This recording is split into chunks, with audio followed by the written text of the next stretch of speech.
मालेगांव शहर के मौजूदा एमएलए जो मैं अव्वल दिन से बोल रहा था कि मालेगांव के मसाइल पर कोई सवाल असेंबली में नहीं लगाएंगे। वो सिर्फ पीछा छुड़ाने के लिए 2-5 मिनट बोलेंगे और पीछा छुड़ाएंगे। मगर पीछा भी ऐसा छुड़ाया गया कि मालेगांव शहर को ही शक के घेरे में डाल दिया गया। मालेगांव शहर में जब से एसआईटी आई है लोग परेशान हैं।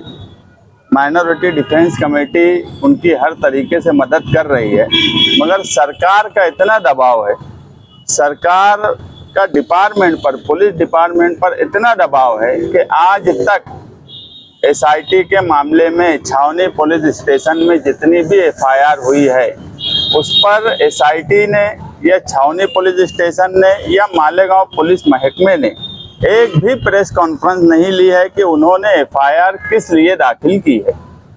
लेकिन मौजूदा एमएलए ने जब असेंबली हाउस में ये बोला कि किरीट सुमैया मालेगांव आए और मालेगांव शहरियान को देखने के बाद उनको गुमान हुआ, लफ्ज़ गुमान असेंबली हाउस में जो बोला गया कि उनको गुमान हुआ कि यहाँ पर बांग्लादेशी और रोहिंग्याई हैं।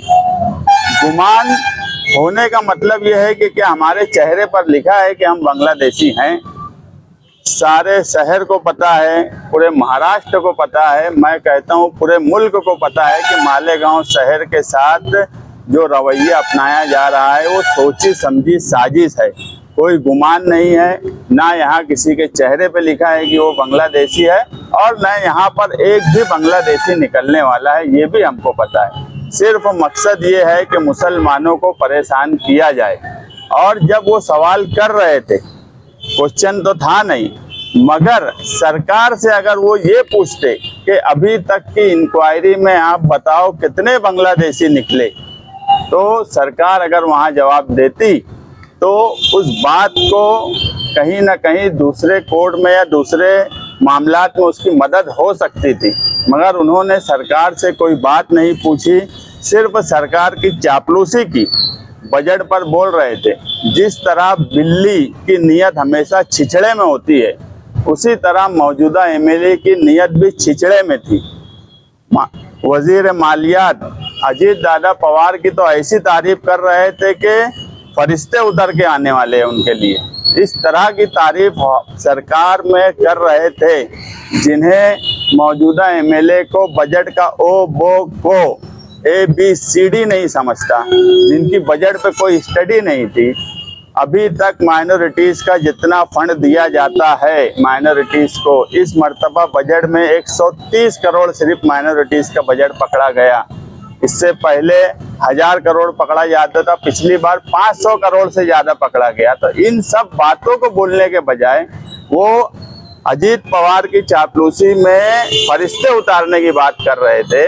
मैं जो बोला कि सिर्फ नियत ठेकेदारी करने की लालच में छिछड़े में रहती है, इसलिए उनका जितना भी असेंबली में बोलने वाली बात थी वो सारी की सारी बातें सरकार की चापलूसी के अलावा कुछ नहीं थी।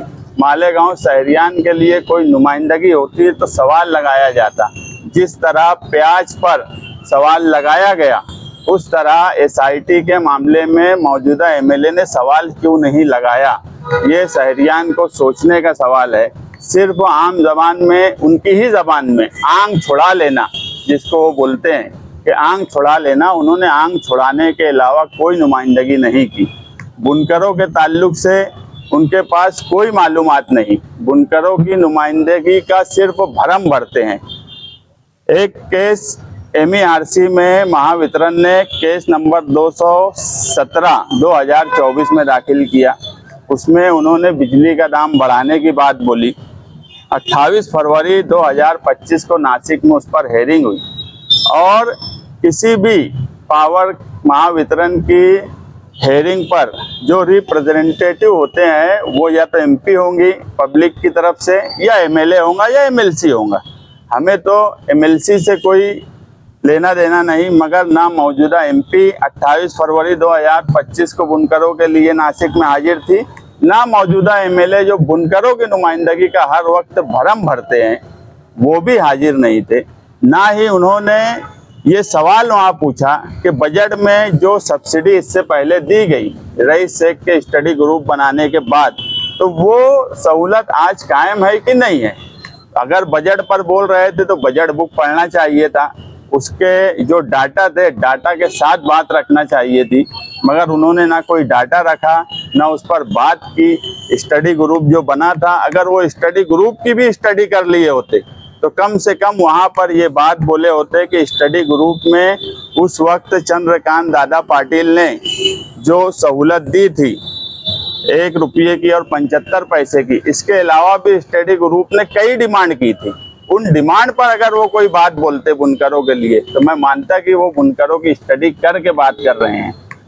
इससे पहले दिल्ली गए, टेक्सटाइल पार्क की बात असेंबली में या महाराष्ट्र के शासन में महाराष्ट्र सरकार को बोलने की बात ही बेवकूफ़ी वाली बात है। टेक्सटाइल पार्क का सवाल दिल्ली सरकार से है। टेक्सटाइल पार्क एक अमरावती में ना, अमरावती में एक टेक्सटाइल पार्क बनने की बात है, आज तक वो पूरा नहीं हुआ। ये बड़ा इलेक्शन जीतने के बाद असद अवैसी साहब के पास साथ गए थे दिल्ली, कुछ ऐसे लोगों को लेकर जो बिजली कंपनी के तोड़ीबाज हैं, चोर हैं, वो उनके आसपास रहते हैं, जो बिजली चुराने का काम करते हैं और सारे दूसरे बुनकर उनकी वजह से तकलीफ में रहते हैं। ऐसे लोगों को लेकर एक जंबो जेट काफिला लेकर दिल्ली गए और आने के बाद ऐसा कहा गया कि अब तो बुनकरों के लिए ये सहूलत मिलेंगी, अब तो बुनकरों को वो सहूलत मिलेंगी। अवैसी साहब बात कर लिए तो उसका क्या हुआ, उस पर कभी कोई बात नहीं बोलते। कोई ऐसी दमदार नुमाइंदगी उनकी तरफ से नहीं होती। असेंबली हॉल में जिस तरीके से बोलना चाहिए, अगर आप सरकार के खिलाफ हो या फिर सरकार पर तनकीद करने की बात है। लाडली बहन की स्कीम पूरा शहर जानता है, पूरा महाराष्ट्र जानता है कि एक इलेक्शन के वक्त दी गई स्कीम थी, उसके बाद 5 लाख लोगों के नाम काटे गए, कई हजार ख्वातीन के मालेगांव में पैसे नहीं आए। उसकी स्टडी इन्होंने करना चाहिए थी। लाडली बहन के नाम पे तारीफ पे तारीफ, तारीफ पे तारीफ, सिर्फ चापलूसी, इसके अलावा मौजूदा एमएलए कोई काम नहीं करते। सिर्फ पुलिस डिपार्टमेंट की चापलूसी, सरकार की चापलूसी और मालेगांव शहरियान को बेयार और मददगार छोड़ देने का काम मौजूदा एमएलए कर रहे हैं। हम हर वक्त ये बात बोल रहे हैं कि अब हम मौजूदा एमएलए को नहीं जगाने का काम करेंगे। हमने पिछला 18 साल देख चुका उनका। वो अगर असेंबली हॉल में ये बोलते हैं कि मालेगांव में सड़क नहीं है, गटर नहीं है, यहाँ पर पानी का निज़ाम नहीं है, तो 18 साल से आप ही हो मालेगांव शहर में और आप ही ये बात बोलते हो, तो आपकी नुमाइंदगी क्या, आपका कामकाज क्या? ये सारे सवालात हम शहरियान के सामने इसलिए रख रहे हैं कि अब हम मौजूदा एमएलए को जगाना नहीं चाहते।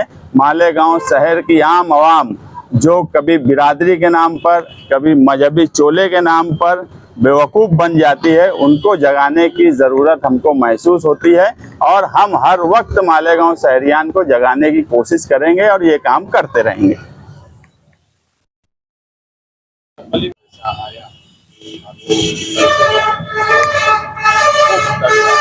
अब उसमें तो ऐसा है कि मौजूदा एमएलए बोल रहे हैं कि मेरे पास नहीं आया, दूसरे जो 162 रोड से आसिफ भाई आ रहे वो बोल रहे मेरे पास नहीं आया, तीसरे तो हम थे 3 नंबर पे, हमारे पास भी नहीं आया, तो फिर आया किसके पास? सवाल ये नहीं था, सवाल ये था, मैं इससे पहले भी बोला कि लिस्ट के साथ वहाँ बोलना चाहिए था कि किन लोगों के अकाउंट में आया। जो 11 लोगों के अकाउंट में पैसा आया उनके नाम लेना चाहिए था, वो मुस्लिम लोग नहीं थे और उस पर छावनी में एफआईआर हुई। वो एफआईआर लेकर वहाँ अगर वो बात रखते कि इन 11 लोगों के अकाउंट में पैसा आया है, इनकी चौकसी करो, जो बात किरीट सोमैया बोल रहा है, जो बात नीतीश राणे बोल रहा है, वही बात ये भी असेंबली में बोल रहे हैं। इनकी बात में और उनकी बात में कोई फर्क नहीं है। फर्क मैं जब मानता जब छावनी की एफआईआर लेकर वो असेंबली में बोलते कि ये 11 लोगों की चौकसी करो जिनके अकाउंट में पैसा आया है, उसमें एक भी मुस्लिम नहीं है, तो फिर ये और जिहाद कैसे हुआ? इसको बोला जाता है स्टडी करके कोई बात करना। मैं पहले ही बोला, ना उनको मराठी आती है, ना उनको अंग्रेजी आती है, उनको ना बजट समझता है, उनको ना एफआईआर समझती है। 120 भी कलम को हर वक्त बोलते हैं कि देशद्रोही कलम है। 120 भी बच्चा मालेगांव का बोलेगा कि वो प्लानिंग की दफा है। हर वक्त देशद्रोही की कलम, देशद्रोही की, तो वो बताना क्या चाहते हैं कि मालेगांव शहर में देशद्रोही है। अगर इस तरह की बात एमएलए जैसा आदमी बोलेगा तो डिपार्टमेंट और सरकार में बैठे हुए लोग हंसेंगे कि जिस आदमी को कलम की डिफिनेशन नहीं समझती वो आदमी मालेगांव शहर की नुमाइंदगी कर रहा है। सुमैया तो आएंगे, आगे पर हम नहीं करेंगे, ये बोला। और आगे जांच जो है, जांच ठीक है ना, हो जाए, दूध का दूध, पानी का पानी सामने आ जाए। मुझे बताओ कि हिंदुस्तान में कौन सी एजेंसी पर हम भरोसा कर सकते हैं? मैं मानता हूँ किसी एजेंसी पर भरोसा नहीं किया जा सकता। अगर कुछ भरोसा किया जा सकता है तो सिर्फ और सिर्फ न्यायालय पे, कोर्ट पर ही हम भरोसा कर सकते हैं। एजेंसी पे तो हमको कतई भरोसा नहीं है। हमने दिल्ली फसाद में उमर खालिद को भी देखा है। बहुत से ऐसे लोग हैं जो लोग एनआरसी के वक्त अपनी अपनी तहरीकें चला रहे थे, आज सबकी जबान एजेंसियों ने बंद की है। एजेंसियां सरकार के दबाव में काम करती हैं, इसलिए हमको एजेंसी पे कतई भरोसा नहीं है। और ये जो बोलते हैं कि एटीएस को आने दो, एनआईए को आने दो, ये सरकार की जुबान बोलते हैं, जो सरकार चाहती है वो बोलते हैं। ये कभी मुखालफत इसलिए नहीं करते कि इनका खुद का तालमेल है, सरकार में बैठे हुए लोगों के साथ इनका तालमेल है। बिल्ली की नीयत छिछड़े में है, सिर्फ 2, 5, 10 करोड़ ठेकेदारी और कमीशन खोरी के लिए मुझे मिल जाए, इसके अलावा उनकी कोई नीयत नहीं रहती। नहीं तो मुझे आज हिंदुस्तान में बताओ, अगर अबू आसिम आजमी साहब सस्पेंड नहीं होते तो मालेगांव का एसआईटी का सवाल आज क्वेश्चन लगा होता, जिसपे सरकार को बात बोलना पड़ती। मगर अफसोस हमारे लिए ये हो गया कि इस बजट अजलास में उन्हें बगैर कानून और कानून का गलत इस्तेमाल करके सस्पेंड किया गया। तो मैं यही बात बोलता हूं कि मौजूदा एमएलए, सरकार में बैठे हुए लोग हो, किरीट सोमैया हो, नितेश राणे हो, इनकी हर वक्त तारीफ ही करेंगे। ये जो बात बोलेंगे वही बात बोलेंगे। एक बात का मैं एक जुमला असेंबली में बोला हुआ कि किरीट, मैं फिर दोबारा बोलूंगा, किरीट सोमैया को मालेगांव आने के बाद गुमान हुआ मालेगांव वालों को देखकर। तो ये उसी की जबान बोली जा रही है ताकि डिपार्टमेंट को भी ये लगे कि यार बात कुछ ना कुछ है, इसीलिए गुमान हुआ। गुमान होना, गुमान लफ्ज जो है ये असेंबली में बोलने वाला लफ्ज नहीं था, ये चापलूसी किरीट सोमैया ही कर रहे थे। और मैं ये बात मानता हूँ कि ये कहीं ना कहीं इनका आपस में तालमेल है। इनको बजट और कुछ न कुछ की कोशिश में कमीशन खोरी और ठेकेदारी के लिए ये उनकी चापलूसी हर वक्त करते रहे और आगे भी करते रहेंगे। मालेगांव आए और कल बांग्लादेश और रोहिंग्या मुसलमानों का पुतला भी जलाया। उन्होंने कहा कि 1000 बोगस अर्जी पाई गई है, इन सब की जांच और चालू है, इनको सबको बाहर भेजा है। मैं यही बात बोला कि अगर मौजूदा एमएलए असेंबली में ये पूछ लेते कि कितने लोग बांग्लादेशी और इसमें मिले, उनकी लिस्ट आप सरकार बताए, या डिपार्टमेंट क्वेश्चन लगाते तो उनको बताना पड़ता, तो ये सवाल नहीं होता। किरीट सोमैया एक नैरेटिव मालेगांव के नाम पे सेट कर रहे हैं। सिर्फ उनका मकसद है कि मालेगांव में बांग्लादेशी का एक हवा खड़ा कर दिया जाए और उस नाम से दूसरी तरफ वो फायदा उठाएं, इसके अलावा कोई मकसद नहीं है। मैं कल भी एक बात बोला था कि जो लोग नहीं मिल रहे हैं यहाँ पर, अभी कुछ लोग को मैं बुलाया जिन्होंने अर्जी दी हुई थी, उनको ना फोन आया है ना नोटिस आई है, उनको माइनॉरिटी डिफेंस कमेटी खुद ले जाकर एसआईटी में उनकी इंक्वायरी करवा देंगी कुछ लोगों के। और मैं अभी मीडिया के सामने भी जो लोग 2 जनवरी 2023 से जनवरी 2025 तक तहसील ऑफिस से जिन्होंने एप्लीकेशन दे के अपना बर्थ सर्टिफिकेट बनाया है, अगर उनको फ़ोन या किसी तरीके से एड्रेस की कोई मिस्टेक से या इधर उधर घर शिफ्ट होने से या फ़ोन नंबर तब्दील होने से कांटेक्ट नहीं हो पा रहा है, तो माइनॉरिटी डिफेंस कमेटी के जिम्मेदारों से आकर मिले और नाम बताएं, हम उनको ले जाकर वहाँ पर पेपर वगैरह उनका जमा करवा देंगे। हमको कल भी भरोसा था, आज भी भरोसा है कि एक भी बांग्लादेशी नहीं है, मगर कुछ लोग के एड्रेस और नाम नहीं मिलने से ये कोताही डिपार्टमेंट की है। मगर किरीट सोमैया शहरियान पर थोप कर जा रहे हैं कि जो नहीं मिल रहे हैं उनको लेकर जाओ, उनके बाप का राज है क्या? हर आदमी के पास पेपर है, हर आदमी के पास कागज है, मामूली मिस्टेक से सिर्फ ये मसला आ रहा है। और जो लोग नहीं मिल रहे हैं हम कोशिश करेंगे उनको जल्द से जल्द एसआईटी ऑफिस में उनकी इंक्वायरी करवा दें।